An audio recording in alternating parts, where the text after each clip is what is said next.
আসসালামু আলাইকুম। আন্তর্জাতিক সর্বশেষ আপডেট সংবাদে আপনাকে স্বাগতম। শুরুতেই জানিয়ে দেব সংবাদ শিরোনাম। রাশিয়ায় ইউক্রেনের ভয়াবহ হামলা, এক রাতেই ধ্বংস হয়েছে 19টি ড্রোন।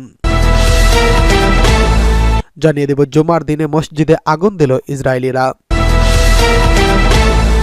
এরপরে জানিয়ে দেব রাজনৈতিক অস্থিরতা, পিটিআইয়ের সঙ্গে সংলাপে বসতে রাজি হল নওয়াজ শরীফ। সর্বশেষ জানিয়ে দেব বাংলাদেশের সীমান্তবর্তী রাখাইনের মূল সেনা কমান্ড দখলে নিয়েছে বিদ্রোহীরা। এতক্ষণ শুনছিলেন সংবাদ শিরোনাম, এবারে বিস্তারিত। রাশিয়া ইউক্রেনের হামলা, এক রাতে ধ্বংস হয়েছে 19টি ড্রোন।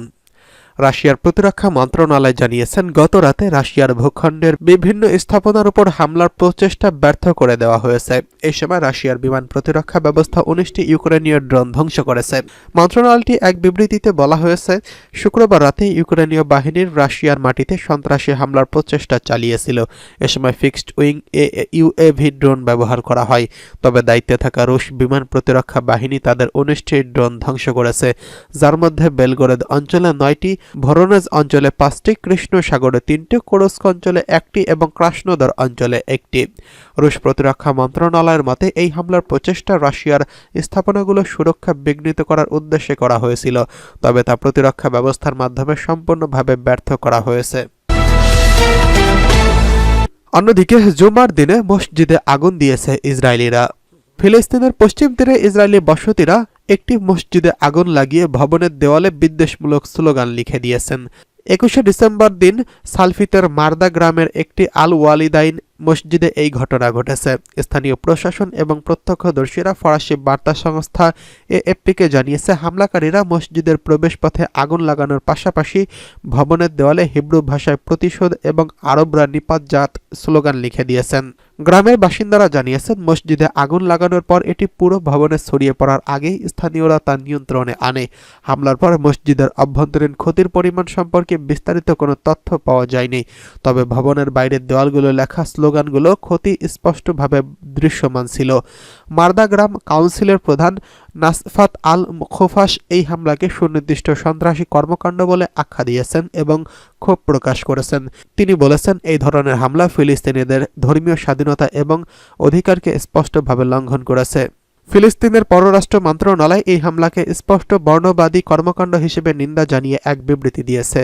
মন্ত্রণালয়ের বক্তব্যে বলা হয়েছে, এই হামলায় ইসরায়েলের উগ্র ডানপন্থী সরকার এবং তাদের প্রশাসনিক নীতির প্রতিফলন, যা জনগণের মধ্যে বিদ্বেষ ও বৈষম্য সৃষ্টি করেছে। এর আগেও ইসরায়েলি বসতকারীরা পশ্চিম তীরে একাধিকবার হামলা চালিয়েছে, যেখানে ফিলিস্তিনিদের বাড়িঘর ধ্বংস করার পাশাপাশি তাদের ধর্মীয় স্থাপনাগুলোতে আক্রমণ করা হয়েছে। অধিকৃত পশ্চিম তীরে ইসরায়েলি বসতিগুলো আন্তর্জাতিক আইনে অবৈধ হিসেবে গণ্য করা হয়, তবে ইসরায়েলি সরকার এ বিষয়ে সুনির্দিষ্ট পদক্ষেপ গ্রহণ করতে গড়িমসি করে আসছে। গভর্নর আবদুল্লাহ কামিল জানিয়েছেন, বসতিকারীরা পূর্বেও বিভিন্ন সময় গ্রামগুলোতে হামলা চালিয়েছে এবং গ্রামবাসীদের ধর্মীয় স্থানগুলোর পাশাপাশি তাদের বাড়িঘর ভেঙে দিয়েছে। ইসরায়েলি পুলিশ এবং শিন বেট ইসরায়েলের গোয়েন্দা সংস্থা এক যৌথ বিবৃতিতে এই হামলাকে অত্যন্ত গুরুতর হিসেবে উল্লেখ করেছেন এবং হামলাকারীদের বিরুদ্ধে কঠোর পদক্ষেপ নেওয়ার ঘোষণা দিয়েছেন। তারা বলেছেন, আমরা এই ধরনের ঘটনার সঙ্গে জড়িতদের খুঁজে বের করে তাদের বিরুদ্ধে শাস্তিমূলক ব্যবস্থা গ্রহণ করতে প্রতিশ্রুতিবদ্ধ। উল্লেখ্য, 2023 সালের 7 অক্টোবর গাজা যুদ্ধ শুরু হওয়ার পর থেকে পশ্চিম তীরে বসতিকারীদের হামলার সংখ্যা উল্লেখযোগ্যভাবে বেড়ে গেছে। 2024 সালের অক্টোবর পর্যন্ত 1400টি বসতিদের হামলা রেকর্ড করা হয়েছে, যা ফিলিস্তিনিদের জন্য একটি বড় চ্যালেঞ্জ। এই হামলায় সহিংসতা এবং জাতিসংঘ ও আন্তর্জাতিক সম্প্রদায়ের উদ্বেগের কারণ হয়ে দাঁড়িয়েছে, কারণ এটি ফিলিস্তিনিদের মানবাধিকার ও ধর্মীয় স্বাধীনতার উপর আক্রমণ। ইসরায়েলের অবৈধ বসতি স্থাপন সত্ত্বেও সহিংসতা থামছে না, যা পশ্চিম তীরের মানবাধিকার লঙ্ঘনের বড় উদাহরণ। এদিকে পিটিআইয়ের সঙ্গে সংলাপে বসতে রাজি হল নওয়াজ শরীফ, পাকিস্তানের রাজনৈতিক অস্থিরতা। সাম্প্রতিক সময়ে রাজনৈতিক অস্থিরতা কাটাতে পাকিস্তানের ক্ষমতাসীন সরকার এবং পিটিআইয়ের মধ্যে সম্ভাব্য আলোচনার পথ আরও এগিয়েছে। দেশটির সংবাদ মাধ্যম জিও নিউজ এক প্রতিবেদনে জানিয়েছেন, মুসলিম লীগ সভাপতি নওয়াজ শরীফ চির রাজনৈতিক প্রতিদ্বন্দ্বী এবং পিটিআই প্রতিষ্ঠাতার সাথে ইমরান খানের সঙ্গে আলোচনার জন্য রাজি হতে পারেন। যদিও সংলাপের পক্ষে বিবৃতি দেওয়া সত্ত্বেও এখনও কোনো আনুষ্ঠানিক আলোচনা শুরু হয়নি। তবে পিটিআই এবং সরকারের সূত্রগুলো জানিয়েছে, সব পক্ষই সংলাপের প্রয়োজনীয়তা স্বীকার করেছেন। সাবেক প্রধানমন্ত্রী ইমরান খানের মুক্তি নিয়ে গত কয়েক সপ্তাহে তীব্র বিক্ষোভ, রাজনৈতিক সহিংসতা দেখছে পাকিস্তান। রাজনৈতিক স্থবিরতায় ঢুকছে পাকিস্তানের অর্থনীতি। চলমান বিরোধ কাটতে ইমরান খানের দল পিটিআই এবং সরকারের মধ্যে সংলাপ শুরুর আভাস কিছুটা হলেও স্বস্তি দিতে পারে দেশটির জনগণকে। এর আগে গত মঙ্গলবার দ্য এক্সপ্রেস ট্রিবিউন জানিয়েছে, এরই মধ্যে পিটিআই নেতা আসাদ কায়সার সংলাপে অংশ নিতে জাতীয় পরিষদের স্পিকার আয়াজ সাদিকের সঙ্গে যোগাযোগ করেছেন। পাকিস্তানের রাজনীতিতে বড় প্রভাব বিস্তার করে আছেন সাবেক প্রধানমন্ত্রী নওয়াজ শরীফ। যে কোনো সংলাপের অগ্রগতি নির্ভর করবে তার ইঙ্গিত বা অনুমোদনের উপর। পাকিস্তানের রাজনীতিতে বড় প্রভাব বিস্তার করে আসছেন সাবেক প্রধানমন্ত্রী নওয়াজ শরীফ। যে কোনো সংলাপের অগ্রগতি নির্ভর করবে তার ইঙ্গিত বা অনুমোদনের উপর। এর আগে পিটিআইয়ের সঙ্গে তার মেয়ে পাঞ্জাবের মুখ্যমন্ত্রী মরিয়ম নওয়াজের সংলাপের সম্ভাব্যতা প্রত্যাখ্যান করেন।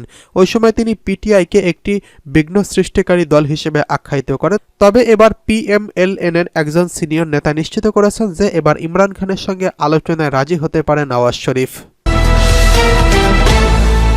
এদিকে বাংলাদেশের সীমান্তবর্তী রাখাইনে মূল সেনা কমান্ড দখলে নিয়েছে বিদ্রোহীরা। মিয়ানমারের সীমান্তবর্তী রাখাইন রাজ্য গুরুত্বপূর্ণ সামরিক হেডকোয়ার্টার দখলে নিয়েছে জান্তা বিরোধী সশস্ত্র রাজনৈতিক গোষ্ঠী আরাকান আর্মি। এই হেডকোয়ার্টারটি মিয়ানমারের সেনাবাহিনীর পশ্চিমাঞ্চলীয় কমান্ড সেন্টার নামে পরিচিত। 2 সপ্তাহ ধরে ব্যাপক বন্দুক যুদ্ধের পর গতকাল পশ্চিমাঞ্চলীয় কমান্ডের পতন ঘটে বলে এক বিবৃতিতে জানিয়েছে গোষ্ঠীটি। এই কমান্ডোটি দখলের মাধ্যমে কার্যত পুরো রাখাইন রাজ্যের নিয়ন্ত্রণ গ্রহণ করল আরাকান আর্মি। এ ব্যাপারে আরও বিস্তারিত তথ্য জানাতে মিয়ানমারের ক্ষমতাসীন সামরিক সরকারের মুখপাত্রদের সঙ্গে যোগাযোগ করেছিল রয়টার্স, কিন্তু কেউই মন্তব্য করতে রাজি হয়নি। 2021 সালের 1 ফেব্রুয়ারি সেনাপ্রধান জেনারেল মিন অং হ্লেয়ের নেতৃত্বে নির্বাচিত বেসামরিক সরকারকে উচ্ছেদ করে মিয়ানমারের জাতীয় ক্ষমতা দখল করে সেনাবাহিনী। তারপর থেকে সংঘাত শুরু হয়েছে দেশটির বিভিন্ন রাজ্যে।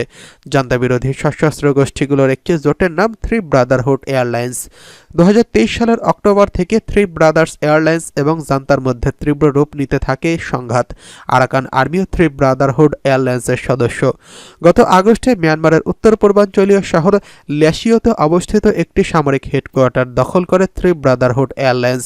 সেটি ছিল জান্তা বিরোধী বিদ্রোহী গোষ্ঠীগুলোর প্রথম কোনো আঞ্চলিক সেনা কমান্ডার নিয়ন্ত্রণ নেওয়া। রাখাইনে প্রাকৃতিক গ্যাসের মজুদ বেশ সমৃদ্ধ। পাইপলাইনের মাধ্যমে এই রাজ্যটি থেকে চীনে গ্যাস পাঠায় মিয়ানমার। রাজ্যের কিওয়াকপিউ এলাকায় একটি পূর্ব পরিকল্পিত অর্থনৈতিক অঞ্চলও রয়েছে। এসব অঞ্চল সত্ত্বেও বঙ্গোপসাগরে তীরবর্তী উপকূলীয় রাখাইনে মিয়ানমারের সবচেয়ে দারিদ্র রাজ্যগুলোর মধ্যে একটি। মিয়ানমারের সীমান্তবর্তী রাখাইন রাজ্যে গুরুত্বপূর্ণ সামরিক হেডকোয়ার্টারের দখলে নিয়েছে জান্তা বিরোধী সশস্ত্র রাজনৈতিক গোষ্ঠী আরাকান আর্মি।